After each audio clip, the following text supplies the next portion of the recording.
Varicose veins కి సరైన చికిత్స కోసం సంప్రదించండి ఎవిస్ హాస్పిటల్. నమస్తే రమగారు. నమస్తే జయ. రమగారు, మనకి ఈ నెల శని త్రయోదశి వచ్చిందండి. శని త్రయోదశి రోజు ప్రత్యేకించి ఏమన్నా పూజా విధానం ఉంటుందా? శనివారమే వస్తుంది కాబట్టి, అంటే శనీశ్వరునికి ఏమన్నా అభిషేకాలు కానీ అలాంటివి ఏమన్నా చేస్తారా? ఎవరు చేసుకోవాలి? అందరూ చేసుకునే విధానమేనంటారా ఇది? అందరూ అంటే అలా కాదు జయ. ఇవి కొన్ని ప్రత్యేక దినాల గురించి చెప్పుకుంటాం కదా మనం. త్రయోదశి విశేషం, శనివారము విశేషమే.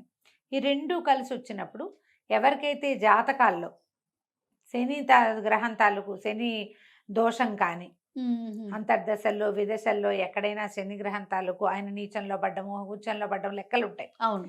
ఇవి ఆ తర్వాత ఏమో ఏదో నా అర్ధాష్టమ శని, తర్వాత మనం ఇది చెప్పుకుంటాం కదా, 7 సంవత్సరాలు ఉండే సాడే సాతి అంటుంటారు. అలాంటి శని దశలు ఉన్నప్పుడు వీళ్ళు ఖచ్చితంగా ఈ రోజున గనక ఏదైనా చేసుకుంటే, శని మామూలుగా శని అనగానే ఏంటంటే అదేమిటో బ్యాడ్ వర్డ్ కాదు, మెల్లిగా వెళ్ళేది అని అర్థం.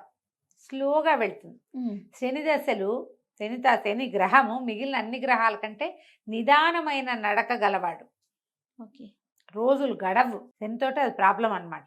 అందుకని ఏం చెప్తారు, మామూలుగా ఈ శనివారాలు పూజ చేసుకోండి, శనివారాలే మన రుద్రాభిషేకం చేసుకోండి, శివాభిషేకం చేసుకోండి, శనివారాలే వెంకటేశ్వర స్వామిని చూడండి, శనివారం నాడు నువ్వుల నూనె ఒంటికి నలుగు పెట్టుకోండి, దీపం పెట్టుకోండి, వెళ్ళి మన నవగ్రహాల దగ్గర అక్కడ ప్రదక్షిణాలు చేయండి, శనికి తైలాభిషేకం చేయించుకోండి. ఇవన్నీ ఎలా జరుగుతాయి జయ? ఇప్పుడు నువ్వు నేను మాట్లాడుకుంటే కాదు కదా, మన జాతకాన్ని ఎవరికైనా చూపించి దాన్ని చదివించుకుంటే, జాతక పఠనం జరిగినప్పుడు బాబు నీకు ఈ పరిస్థితి ఉంది, మీరు ఇట్లా శనివారాలు చేసుకోవాలి అని ఎవరికైతే చెప్పబడి ఉంటుందో వాళ్ళు తప్పకుండా చేసుకోవాలి. పైగా ప్రతిసారి రాజు శని త్రయోదశి కొంచెం రేర్గా వస్తుంది సంవత్సరంలో కొన్నిసార్లు. ఇది శ్రావణంలో ఏంటంటే 2 త్రయోదశులు శనివారం నాడే వచ్చాయి. ఏకాదశిలో అలానే వచ్చినాయి, త్రయోదశి కూడా అలాగే వచ్చింది. ఏకాదశి ఏమో శుక్రవారం నాడు ఏకాదశి వచ్చి శనివారం నాటికి త్రయోదశి వచ్చేసి. అవును, చిత్రంగానే ఉంది. సరే, ఒక్కొక్కసారి అట్లా జరుగుతుంది. ఈ శ్రావణ నక్షత్రానికి సంబంధించిన మాసం కదా, శ్రావణ శనివారాలు విశేషంగా వెంకటేశ్వర స్వామికి చేసుకోవచ్చు. కొందరు చేసుకుంటారు కదా. శనికి ఏదైనా సమస్యలు ఉన్నవాళ్ళు జాతకపరంగా ఒక్క మాట చూపించుకుని ఉన్నది, అలాంటి సమస్య ఏదైనా ఉంది అంటే కనుక విశేషమైన కాలంగా తిని చెప్తారు. ఓకే. దేవాలయానికి వెళ్ళటం, శనికి తైలాభిషేకం అవి చేస్తారు. నవగ్రహాల్లో శనీశ్వరుడు ఉంటాడు కదా, ఆ శనీశ్వరుడికి ఇట్లా అభిషేకం చేస్తారు, తైలాభిషేకం చేస్తారు. చిన్నటి నల్ల గుడ్డల్లో నువ్వులు పోసి మూట కట్టి దాన్నే దీపంగా వెలిగిస్తారు. 19 ఎన్నో ప్రదక్షిణాలు ఉంటాయి, 19 ప్రదక్షిణాలు చేయమంటారు. ఇవన్నీ లెక్క పెట్టుకుని 17, 19 లెక్కలు ఉంటాయి. ఈ లెక్క ప్రకారం ఈ గ్రహానికి ఇది నీలాంజన సమాభాసం రవిపుత్రం యమాగ్రజం ఛాయామార్తాండ సంభూతం తం నమామి శనైశ్చరం. ఇంతది చిన్న శ్లోకం. ఈ శ్లోకాన్ని చదువుకుంటూ ఈ దేవాలయంలో ప్రదక్షిణ చేసుకోవచ్చు. మేము అభిషేకాలు అవి చేయలేమండి, అంత శక్తి లేదు, సమయం లేదు, కుదరదు, ఆసక్తి లేదు, అంటే అంత పెద్దవి చేయాలని లేదు అన్నవాళ్ళు ఈ ఒక్క శ్లోకం నేర్చుకోండి. శనివారం నాడు ఎక్కువ సార్లు జపిస్తే మంచిది. ఈ శని త్రయోదశి నాడు ఏ దారిలో, ఆఫీస్కి వెళ్ళే దారిలో, కాలేజీకి వెళ్ళే దారిలో ఉన్న శివాలయంలో తప్పకుండా నవగ్రహ ప్రతిష్టలు కనపడతాయి. నవగ్రహాల చుట్టూతా ప్రదక్షిణ చేసుకోండి ఈ శ్లోకం చదువుకుంటూ. మీకున్న దశల్లో ఉన్న ఇబ్బందులు, దశల వల్ల జాతకంలో వచ్చే ఇబ్బంది, జీవితంలో మీరు ఎదుర్కొంటున్న సమస్యలు కొంత, అంటే తొందరగా గడవని ప్రాబ్లమ్స్ ఏమో గబగబా గడిచెళ్తాయి.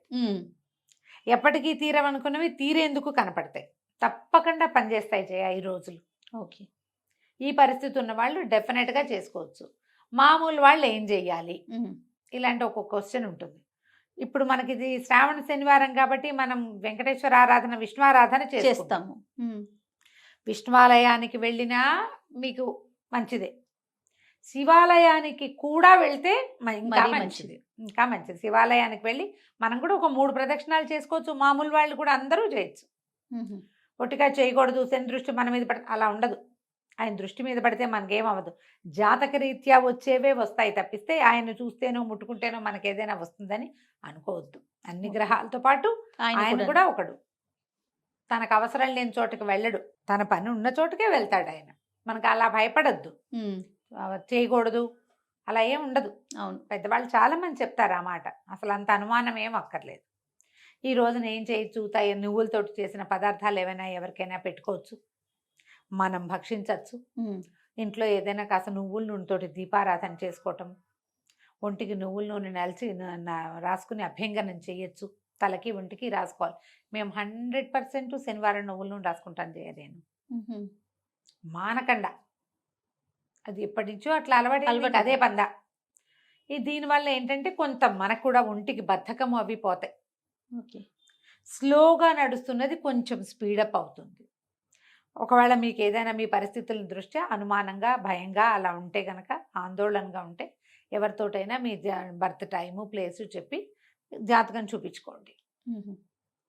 ఉన్నప్పుడు ఇలా 2 ఒకే నెలలో, అది కూడా పవిత్ర శ్రావణ మాసంలో వచ్చినాయి కాబట్టి త్రయోదశులు, మంచి ఫలితం లభించడానికి అవకాశం ఉంది. సమయం ఉంది కాబట్టి ముందే ఈ జాతకం సంగతి పరిష్కరించుకుని ఓకే. అవసరమైనవి, అవకాశం ఉన్నవి జరిపించుకుంటే మంచిది.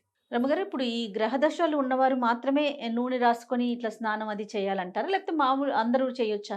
ఎవరికైనా మంచిదే జయ, ఎవరికైనా మంచిదే. మామూలు వాళ్ళు కూడా, మనం అందరం కూడా ఈ సాటర్డేలోనే ఆ లక్షణం ఉంటుంది. ఓకే. బతకపు లక్షణం, కదలని లక్షణం.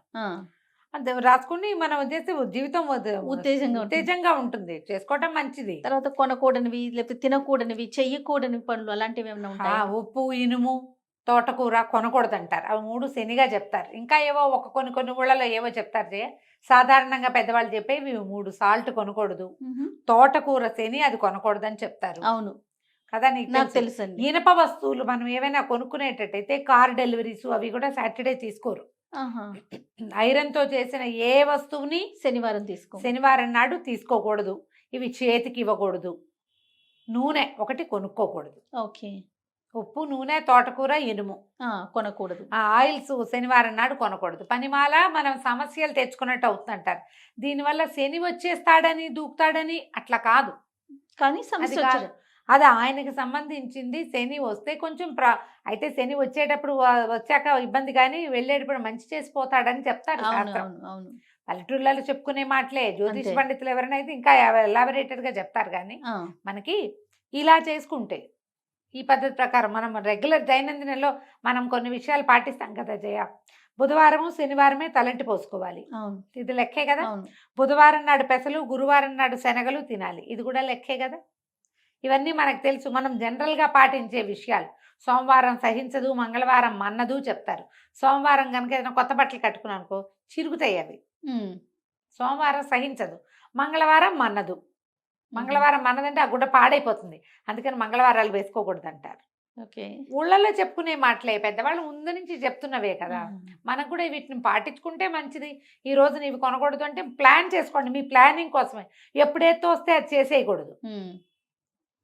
ఏదైనా కొనడానికి ఒక ప్లానింగ్ కావాలా, ఖచ్చితంగా. దానికి నీకు ఫోకస్ కావాలా, ఓ లిస్ట్ కావాలా, దానికి నువ్వు ఎంత బాగా ఉండాలి, ఆర్గనైజ్డ్గా ఉండాలి.